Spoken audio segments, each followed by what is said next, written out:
So, we all face that moment, don't we? Yeah. You're standing right at the edge of something huge, maybe a career shift or a big diagnosis, could be a relationship thing. And the future just feels completely unpredictable. You feel like you need strength, yeah, but maybe even more. You need that radical assurance that you're not fighting alone. Yeah, that quest for a really deep sense of security, it's probably the most fundamental human need, wouldn't you say? And today we're doing a deep dive into, well, an incredibly powerful source that tackles this head on. It's a sermon titled, Take God With You Sermon, and it was delivered by Dr. Bobby Allen. Okay, so our mission here is basically to unpack it, Yeah. get past the formality and pull out the practical stuff you can actually use. Insights Dr. Allen outlines for finding that deep confidence, that courage, no matter what you're actually facing day to day. And he anchors the whole thing in this ancient but still incredibly relevant assurance. It's from Deuteronomy 31:6. Be strong and of a good courage, fear not, nor be afraid of them. For the Lord thy God, he it is that doth go with thee. He will not fail thee, nor forsake thee. And what's really fascinating right off the bat is the context of that verse. I mean, this isn't just some casual pep talk. This is Moses, the leader, telling the Israelites they're about to face the promised land filled with enemies, unknowns, and he tells them he's not going with them. I mean, talk about maximum uncertainty, a huge leadership change right at the critical moment. Wow. Yeah, so the people must have been incredibly anxious, staring down their biggest challenge yet. And the solution offered isn't like try harder or be more self-reliant, right? Exactly. That's the point Dr. Allen really hammers home. The main instruction wasn't about needing more strength, more soldiers, or more strategies. Yeah. No, the absolutely crucial truth was just the confirmation. The Lord your God will go with you. Hmm. Okay.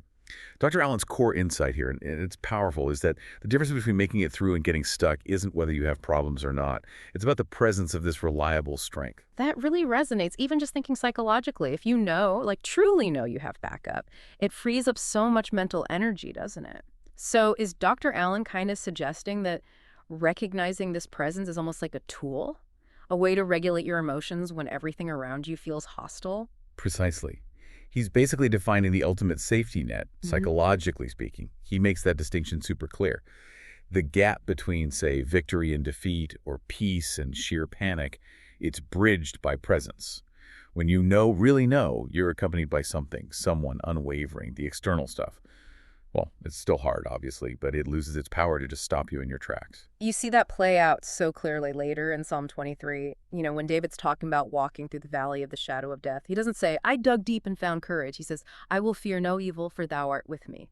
It's the presence. That's the antidote to the fear. It completely transforms the emotional landscape. It's like Dr. Allen points out. When this presence is truly felt, truly recognized deep down, that valley of danger, it becomes, in his words, a place of victory.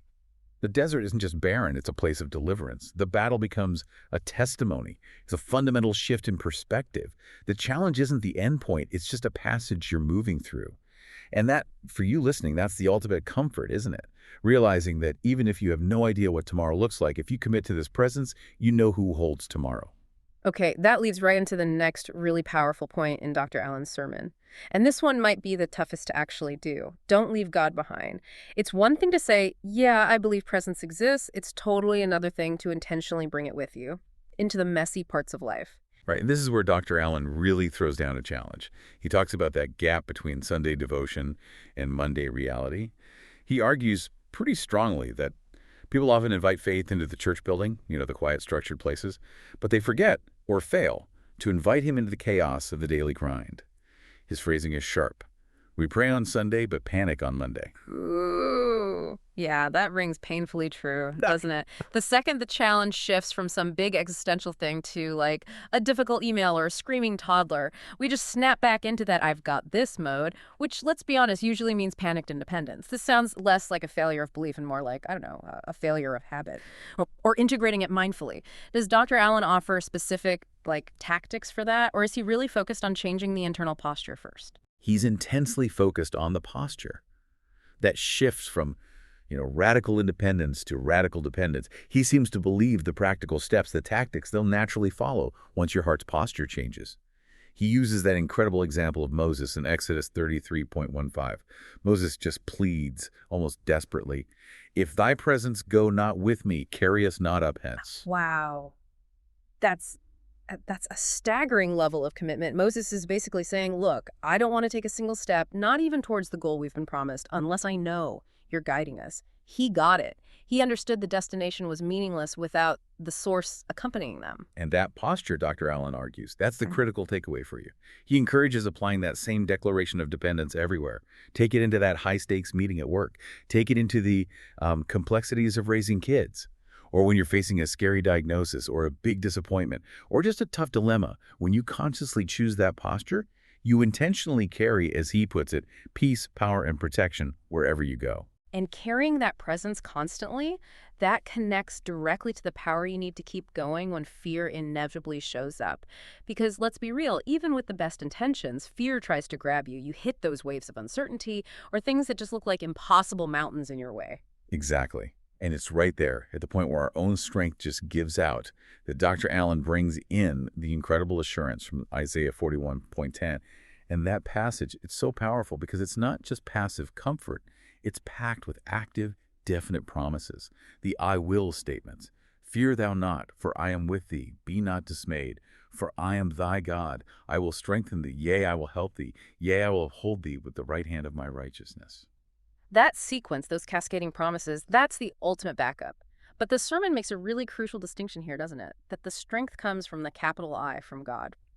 And it's explicitly not based on your own resume, your own abilities. Dr. Allen is really clear. It's not your title, not your talent, not your training. Precisely. The power he's talking about isn't just helping you out. It's substitutional, right where we fall short. It addresses the reality of our human limits.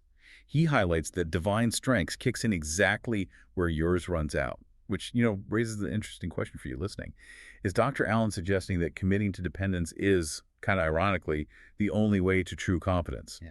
Because it plugs you into resources that never run dry. I think he is, yeah. Because it's more than just raw strength, isn't it? It's like outsourcing all our limitations comprehensively. Where our wisdom isn't enough, we carry his wisdom. Where our patience wears thin, which happens, let's face it, pretty often, we carry his grace. Right, it transforms your limitations. Instead of being weaknesses to hide, they become the very points where intervention can happen. By inviting that presence in, you're basically ensuring the resources you need to endure will actually be there when you need them most. And this internal commitment, this whole transformation of your resource base, it inevitably shows up externally, right? Which is the final area Dr. Allen explores.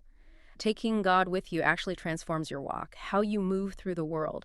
This assurance isn't just for private comfort. It becomes visible. It becomes the public evidence of that private dependent.